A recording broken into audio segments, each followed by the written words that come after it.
আমার জন্য তাহলে বেগুন ভর্তা হয়ে গেল না?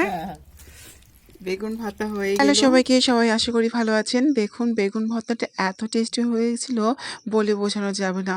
তো পায়েল খেয়েও কিন্তু অনেক ভালো বলেছিল। আর ঠান্ডা যেহেতু লেগেছে আমাদের সবারই এখন সর্দি ঠান্ডা লেগেই আছে। আর এর মধ্যে বেগুন ভর্তাটা ঝাল ঝাল করে খেতে খুবই ভালো লেগেছিল। তো মা একটা কাঁটা চামচ দিয়ে খুব সুন্দর করে বেগুনটাকে একটু ছিদ্র করে নিল। তারপরে তেল মাখতেছে, কারণ কি তেল ছাড়া তো চলবেই না।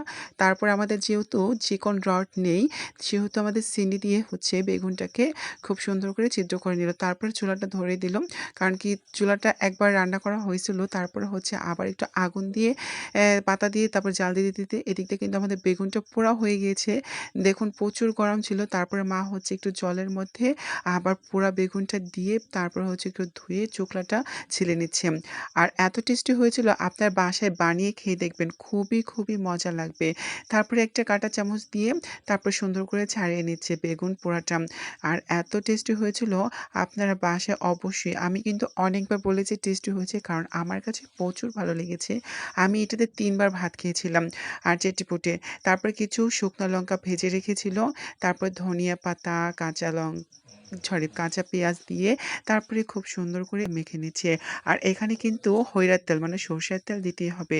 সরষের তেলটা দিলে পরে আর কাঁচা পেঁয়াজটা দিলে পরে খুবই টেস্টি হবে।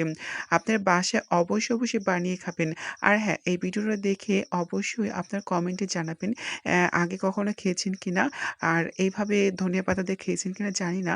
তো আমি ১ম বার ধনিয়া পাতা দিয়ে খেয়েছি। আর এত মজা হয়েছিল বলে বোঝানো যাবে না। তারপর গরম ভাতের সাথে মেখে পায়েলকে খাওয়াই দিতেছিল, আমাকে খাওয়াই দিতেছিল মা। যেহেতু মা একটু এগুলা কম খায়, যেহেতু মা খায় নাই, আমি আর পায়েল খেয়েছিলাম। আর এত টেস্টি হয়েছিল বলে বোঝানো যাবে না। ধন্যবাদ সবাইকে এতক্ষণ পর্যন্ত থাকার জন্য।